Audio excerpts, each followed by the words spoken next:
are in the loading screen for a in-house match of Star Battle X, a 6 vs 6 match with team captains of Ghost and CRAKSHOTT. And here on the red team we have BairyHalls going mutation with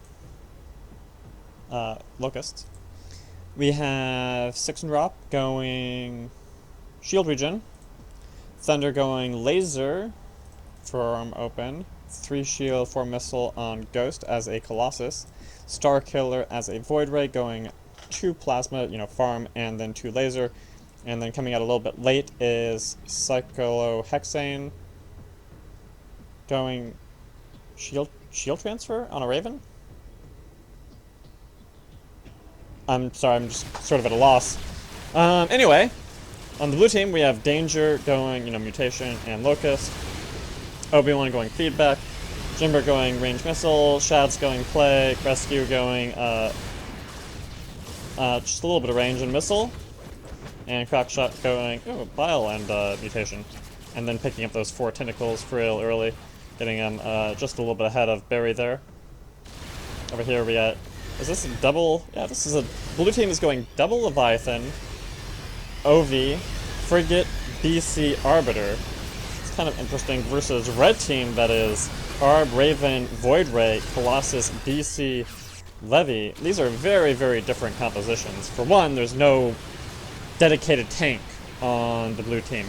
Like Leviathan, each Leviathan is kind of like, I wouldn't say, early game it's like 1/4 of a tank, and as the game goes on and on, it becomes more like 3/4 tank. So they can be pretty tanky, but it is always kind of tricky in that very early game having no truly dedicated tank in the way that Colossus or a Destroyer is. But again, red team doesn't necessarily have a lot of pushing power. Thunder over, especially with Thunder going lasers over on the side. They have 2 support and a Void Ray, and especially with both of the supports going shields, they're really counting on Ghost, really, to be doing most of the damage in this mid lane. And so Jimber and Rescue, both with these missiles, are going to manage to push back, and so they haven't gotten the farm lead yet, but you can see the life of Ghost as such, between the plagues and the missile damage, that they're going to get pushed back here. I think that Barry isn't in too much danger staying up here on the side. He never actually managed to quite get that 4th tentacle. CRAKSHOTT does. Danger, getting some early carapace actually, and so you look at the laser is now not going to do anything, so he's kind of cutting Thunder's damage practically in half with just a few armor ups. Star trying to get some damage out onto Obiwan and Jimber. But again, I think that there's just not enough damage overall in this mid here for them to hold anything for any amount of time. Now, it is a late game oriented build though, so they don't necessarily have to be winning really hard. They just need to keep it generally, I would say, within 200 farm.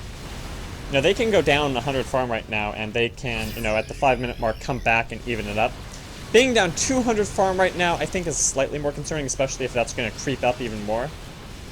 Because with 2 Leviathans on the blue team, they have a lot of sustain here, right? So if they manage to get a contain, they're going to have an easier time holding this contain than would a lot of other compositions. I'm a little bit surprised there's no carrier on either team, considering how popular those have been lately.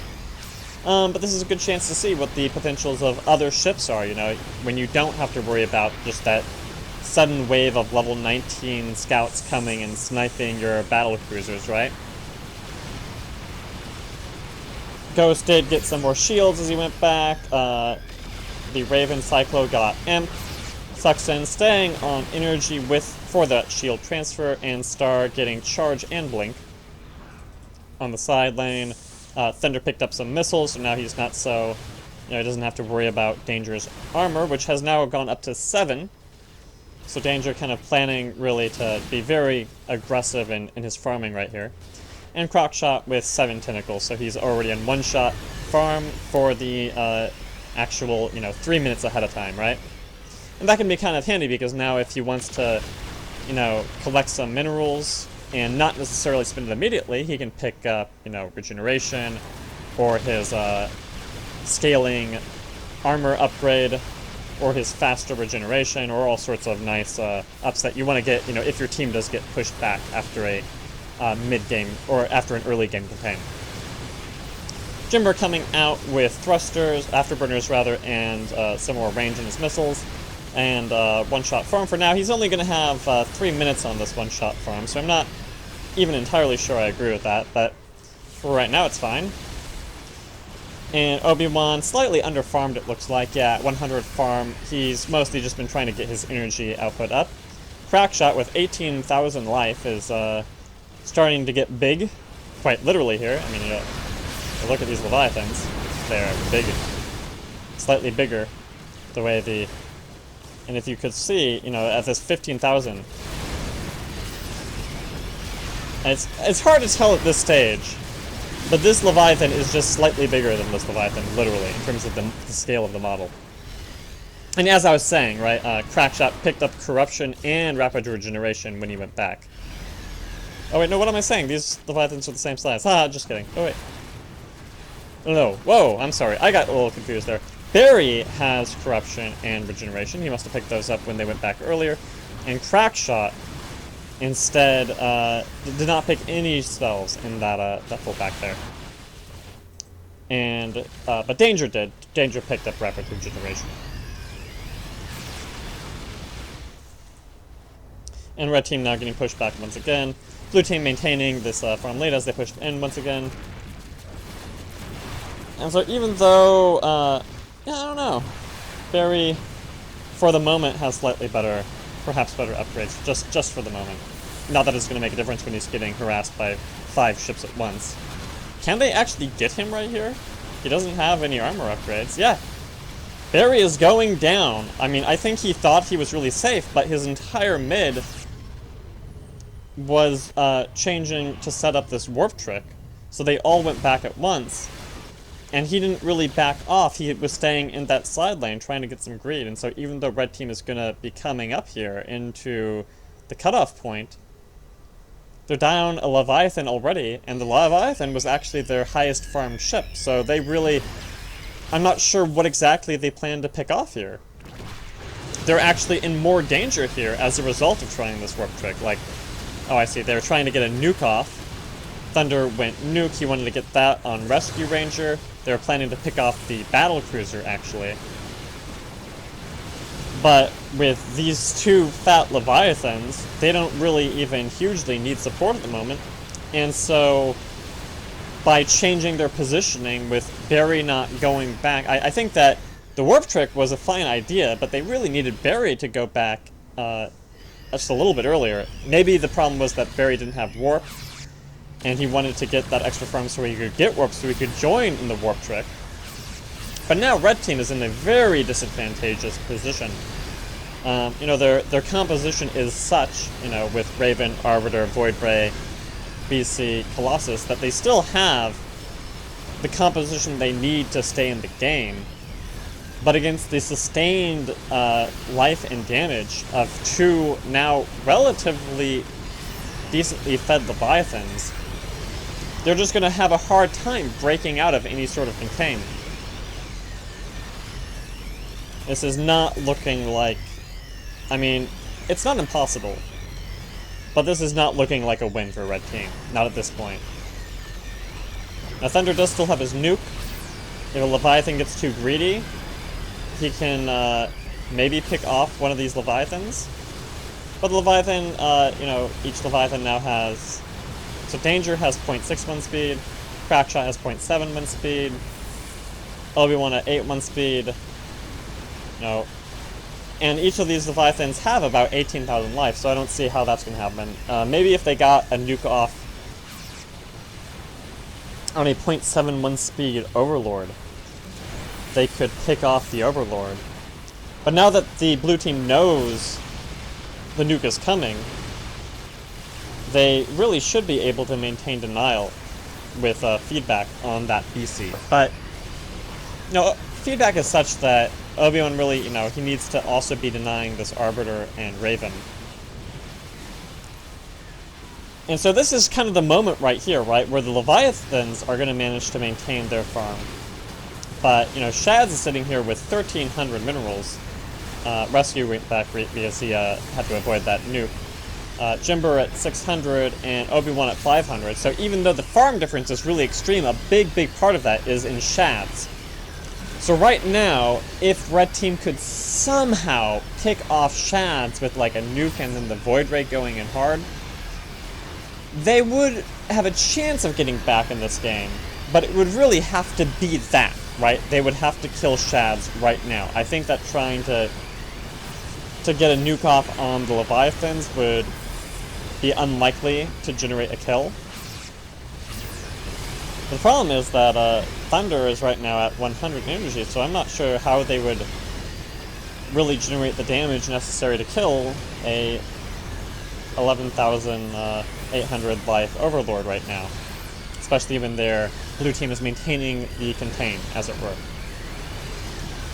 And so this is the problem with losing that Leviathan, is that right now they have no way to break this contain. And so basically as soon as the blue team goes back together and gets their upgrades, there's no way for Red Team to evenize the farm here. Is this game already over? No, I'm not going to say the game is over until the blue team manages to get back without losing anything.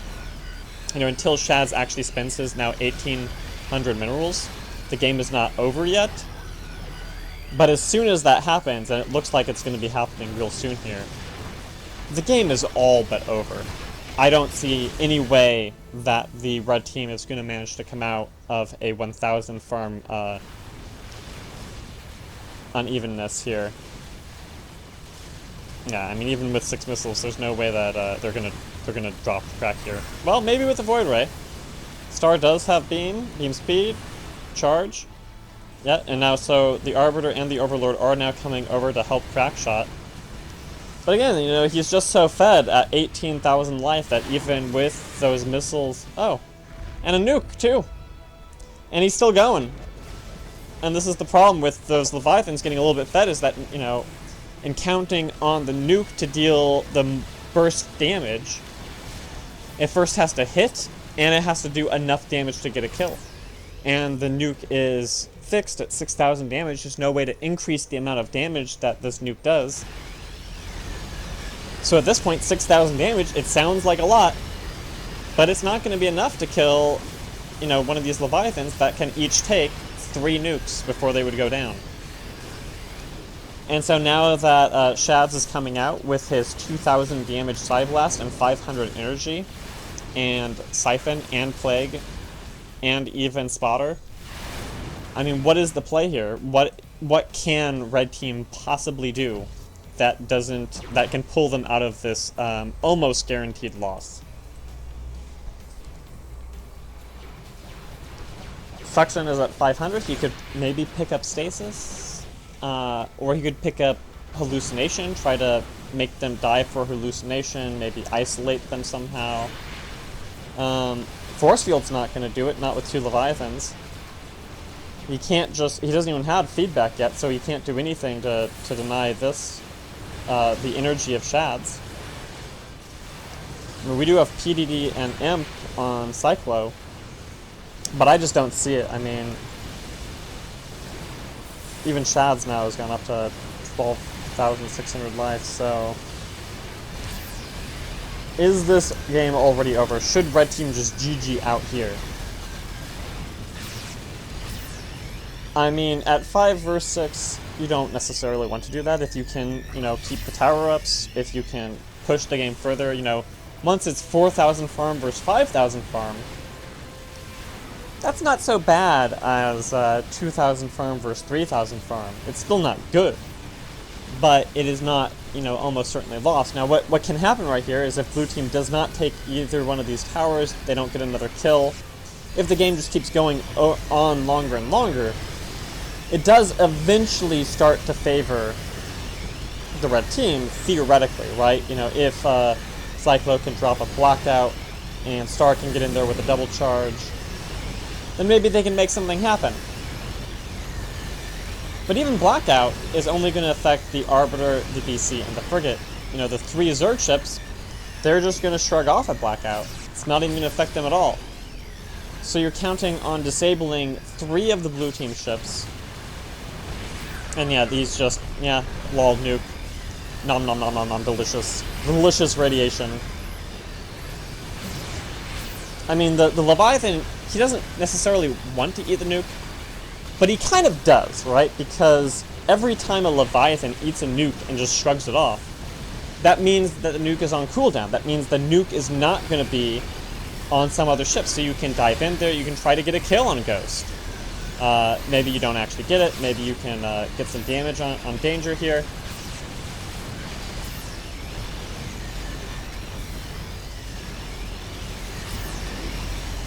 Cooldown 12 on that charge, yeah, 350 energy. I don't think that Star has the charge cooldown reduction abilities such that he could kind of dive in with a double charge and try to pick someone off. His beam speed is down to 0.36, so that is, you know, more or less 300 damage a second. With the charge, it becomes 450 damage a second. But he would need double charge, right? He would need 600 damage a second to, within 10 seconds, drop 6,000 damage, the equivalent of a nuke, right? So then the nuke plus the double charge could take out Shadz or something. But how are you going to make that happen, right? I mean, how are you going to avoid the feedback and the siphon and, oh no, lockdown. Rescue is just pure missiles. But how are you even going to stay alive long enough for that 10-second period of time, right? I mean, he's losing 6,000 shields in about 2 seconds right now. And so he would need to also be cloaked. And so yeah, now the farm difference is 2,000, or 4,000 to 2,000 basically. And so this is kind of what I said, is that the game, you know, it's not over, but it's basically over as soon as the blue team gets back with that 1,000 farm lead the first time, because now they can just maintain the contain pretty much forever, because CRAKSHOTT and Danger, I mean, they can float 400 minerals at a time, thinking, yeah, maybe I'll just go back and pick up Frenzy. Oh, and say there's the blackout, just picking off just the BC. You know, and then the imps, but every time this Raven goes out, there's a risk he's just gonna get burst damage down. I mean, I don't want to be, you know, overly aggressive in calling it here, but it looks over. There's just enough kind of things that, you know, if the game lasted a really long time, Red Team could pull off, but I don't see why this game would last a long time at this point. You know, when Shadz gets back and spends this another 1,500 minerals, he's going to get up to above 600 energy, and he's going to have enough damage on his side blast that he's just going to be able to take down one of these towers without needing any help. And so maybe this game lasts another 10 minutes, you know, as the blue team goes back to everything other than Leviathan to spend their minerals. But it's not, you know, it's not going to be 10 minutes where Red Team is in a situation where they're going to be likely to pull off a win, right? Unless blue team just kind of falls apart. You know, StarKiller wants to get in here. Still 12-second cooldown here, so he's still at that 450 damage per second ratio. That's not going to deal 1,100 damage to an Arbiter. That's not going to deal 19,000 damage to a Leviathan. So there's no kill here right now. They can get in, try to get some farm for a few seconds, but Danger doesn't need to go back. He can just stay out here and even get some more farm, kind of protect the towers, even eat a feedback, and he still has energy afterward. He's so fed that as a Leviathan, he has enough energy to just shrug off a feedback, basically. No, not 2, though. 2 feedbacks and he is out of energy. But they don't have the damage to, you know, quickly get a tower. Man, that would be nice. Getting a tower right here would be big, actually.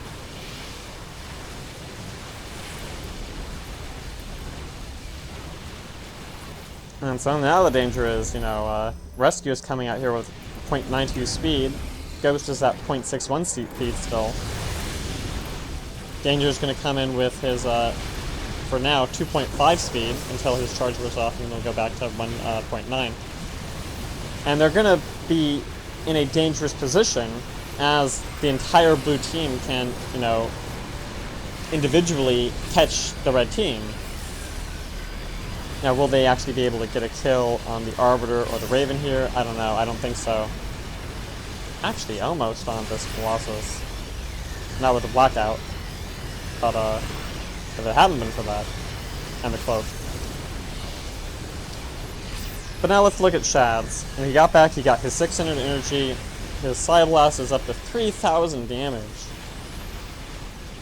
And so, you know, that's 4 Side Blasts that a full life Raven can take before he's down. But what Shadz could do right here is he could just walk up and he could just say, "Bye, tower." And that's what Jimber is starting to do with a 4,000 damage ion cannon. And his 700 volley backlash rockets. Now that is not 700 damage per second, right? That is actually under 200 damage a second because there is the 4 weapon speed. Oh. Thunder just barely manages to survive, and he's not doing anything risky. He's just in the middle of his base. And there goes the tower. And then in another 5 minutes, this tower is going to go down, and then the blue team is just going to walk into their base, and everything's going to crumble. Now the thing about Leviathans is that they can be up quite a bit of farm, and if something goes wrong, you know, if they were to pick off Obiwan, or if they were to pick off Shadz, then just being up, you know, even 1,000 farm would not necessarily guarantee a win for 2 Leviathans.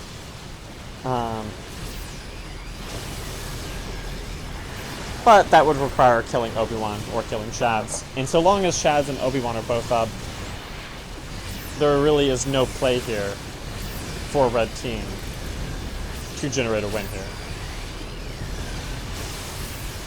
At this point, yeah, I mean, where would it happen? And the answer is nowhere, because it's not impossible, but very improbable. And wow, yeah, Suxen just goes down. I'm not even sure, but I didn't see the projectile.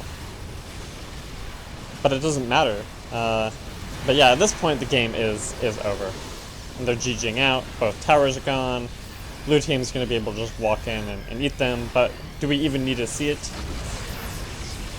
Let's see if they play it out. We've lost Ghost already. Ghost is already GG'd out. Suxen was dead. Of the still living ships, StarKiller I think is still here, Cyclo is still here, Thunder is still here, but oh, Thunder is about to go down. Star is going to go down, and Cyclo now is the last to go. And so, you know, those 2 Leviathans, no tank necessarily, not in the very, very early game. But the longer the game goes, the tankier those Leviathans become. You know, they get fat. And once they're fat enough, they can just absorb big burst damage like a nuke. And so, you know, I don't think we see too much in the way of BC nukes anymore, and I think that game was a pretty good indication of why. Yamato is much, or has been much more popular lately. And so yeah, I'm gonna go and pause the stream here as this game has ended. Hope you guys enjoyed watching, and if you enjoyed this match, or at least enjoyed the video, even if the match was a little bit one-sided, then I hope you'll think